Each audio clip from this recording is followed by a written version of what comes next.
Okay, look at this. Interesting. So 27% find my voice and communicate with clarity and impact, as well as learn how to differentiate myself and be recognized for new opportunities. Wow, amazing. 24% greater self-belief and confidence. 13% get unstuck, and then, how to identify my personal brand. Well, the great news is I'm hoping, and I know what I'm going to be sharing today will help you in those areas. So thank you for sharing this, Mike. So let me begin first and foremost by sharing, why does a personal brand matter now more than ever? There are some new realities that are really impacting why this matters. There are some new trends that I'd like to share with you. So first and foremost, 82% of careers are found through referrals, connections, endorsements, networking. Therefore, it's really important to have a voice, as some of you have identified, have a voice and be known. Have that influence, have that presence. Number two is you'll find some of the latest trends. Organizations are flattening that whole hierarchical structure. So you're going to find that's flattening, which means, being the days of moving up towards an organization, moving through the ranks of an organization might be changing. Also, individuals are looking to change their jobs or career every 2 to 4 years. That creates a lot of movement. There's also the latest trend. Another trend is the workplace is becoming a freelance centric. That's creating contract work, consultants. So how are you, to hear about these opportunities? That creates a lot of movement. Not to mention that we are very much now more so than ever in a digital world. And so how does that, what does that look like? How are you keeping connected? We're certainly not networking, walking the hallways and meeting people as readily as we used to, not having these water fountain chats, I guess you could say, or lunchtime opportunities to connect with others. So, this is really important, so more so than ever. So, also, the marketplace is crowded, right? All these changes is creating a lot of competition. So how are you differentiating yourself? How are you getting known? These don't be left behind. And that requires for one to really take control and command of their career. So let me shift a little bit and share with you some of the benefits. And because I want to spend the most of the time on the building blocks, which is where the area most people want to learn, and how do you get there? So first and foremost, spending time on your personal brand means it infuses a introspective exploration, I guess you could call, right? It really creates self-awareness. It allows you to put some self-reflection and in thinking about, well, who am I? What is it that I want? What do I want to be known for? What's important to me? What brings more meaning to me in my life? What does my career mean? Where do I see myself? So it helps to bring those questions, and they're big questions at time, because we can get stuck there. It brings them to the forefront.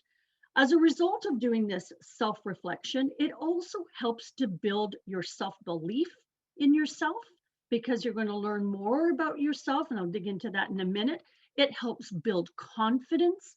It will help you gain the influence and the presence that you need to create the impact that you want, that you're looking to achieve. So it really is extremely, extremely powerful. Probably the one thing that the massive benefits to all of a personal brand, and which funny enough came up high in the poll, is the ability to clearly identify and articulate your unique value. If you cannot articulate what makes you unique, and every single one of us has something special, if you're not able to tap into that, then how can others identify, or how can others know what it is that you're looking for? How can others find you for those opportunities? How can you start attracting or creating those opportunities for yourself if you're not able to articulate? So really important and massive benefits to defining, identifying, and I guess defining, developing, and managing your brand. I would also say it not only keeps you relevant, because managing your brand means you're going to be constantly evolving, and a brand constantly evolves as you learn and grow. But it also, you know, increases your net worth. So what do I mean by that? Having worked with, you know, all kinds of different levels of management, whether it's managers, directors, VPs, C-suite, general managers, what I can tell you is once you really step into your brilliance and your power and your unique value, you will gain the confidence to take your career where you want to take it, which means you increase your net worth. You're increasing your brand equity. Most, unfortunately, especially women, are not getting paid what they are deserved. And so creating a brand brings this to the forefront. So I'm going to, you know, move quickly here because I want to move to the piece, and I want to perhaps leave a bit of time for some questions. I want to move to, okay, well, that sounds great, Nicole. It sounds like that you keep talking about, you know, all the trends that are taking place, that there's a lot of competition, there's a lot of benefits to creating your brand. How do you do it?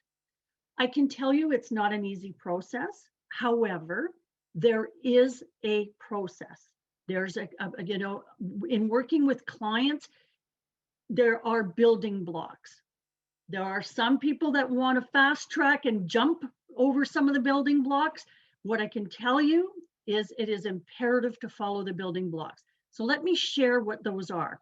First and foremost, it really starts by defining kind of what are your needs. What is it that you're looking to achieve? What do you want and what do you expect for yourself? So for example, are you feeling kind of lost and you want clarity of what's next for you? Or, you know, maybe you're looking to take your career to the next level and you're not quite sure, you know, what that looks like and how do you get noticed? How do you get selected for those opportunities? Or maybe you've just found a new career and starting within a new organization, and you want, you know, this is the impactful time for you. How do you navigate and ensure that your brand is on point? You know, do you know what your brand looks like? You know, or perhaps you're looking for new opportunities. So really the first step is defining your needs. Number two is taking a deep dive. Take a deep dive into your strengths, your skills, your talents, you know, tap into your passions, understand what your values, what do you stand for? You know, if you haven't done some of this work, this is critical. This is the building block that needs to take place. Getting clear on your unique value will help to be able to help you to articulate what you're looking for, articulate what makes you different. And that helps you be heard and seen. Then this is the piece that most people get stuck on. And this is where it's digging into the inner game. Step number 3, that inner game. What do I mean by that? This is where we dig into. So you're doing great. You've identified where you want to go. Now you know what's unique, what your strengths are, what's your unique value prop. But guess what? You have an inner game that's going on. That self-talk that's keeping you back. Some blind spots, some limited beliefs, some biases, and I'm sure we all have them. You know, it's that the monkey brain or the gremlins that keep crawling, that keep showing up, that hold us back from really stepping into our brilliance. And so unless you do work in this area to really, you know, work through those fears, no matter how much work you do on your brand, this will hold you back. So digging into the inner game is hard work, but it is also releasing work. It helps you take it to the next level. Next, it's about developing step number 4 is about developing your unique, I guess, your value proposition statement. And as minute as you think that is, being able to clearly articulate your value is important. If you're struggling on, and it clearly in the poll, it showed that many of you are looking to expand and wanting to communicate with impact. This is important. It starts with understanding who you are and being able to communicate this. So learn how to connect authentically, not only with who you are, with your desired outcome, think future forward. These are all elements of being able to connect your unique value proposition. And finally, it is about creating a strategic plan. So, learning to communicate, to promote, and create the impact that you want, you have to have a plan. So if you don't have a plan, you're not going to take actions. If you don't take actions, you're not going to get the results. Therefore, it requires some hard work. It is not easy, but what I can tell you is if you apply yourself and take time to really define your personal brand and manage it, you can really take your career to the next level. I'm going to share one example with you. There's many that come to mind, but I've worked just recently with someone, a VP in IT in a financial sector. And this woman is brilliant, brings a lot of knowledge, a lot of talent. Unfortunately, she was doing a lot of the hard work and not being recognized for her efforts and never being invited to the table for the opportunities. She was being passed over and over for all of these opportunities. She struggled with two things. One is, first of all, finding her voice, how to communicate her value. And two, dealing with the inner game, because she kept felt that, why me? Why would they choose? And so she couldn't get the strength to lean forward and to create the impact that she wanted. Having worked with her for the last year, she has just recently been appointed. She's left the role in the financial sector, an organization that she worked for about 15 years, and has now successfully the CIO of an organization completely out of the industry, and really owning her power and essence, I guess you could say. She's now working on her leadership capabilities and competencies, but this is just a small example. It really is a power. The power of a personal brand is immense. So I'm going to pause there because I know I'm probably coming to time. Mike, I'm going to turn it over to you. Thanks, Nicole. Yeah. I find it fascinating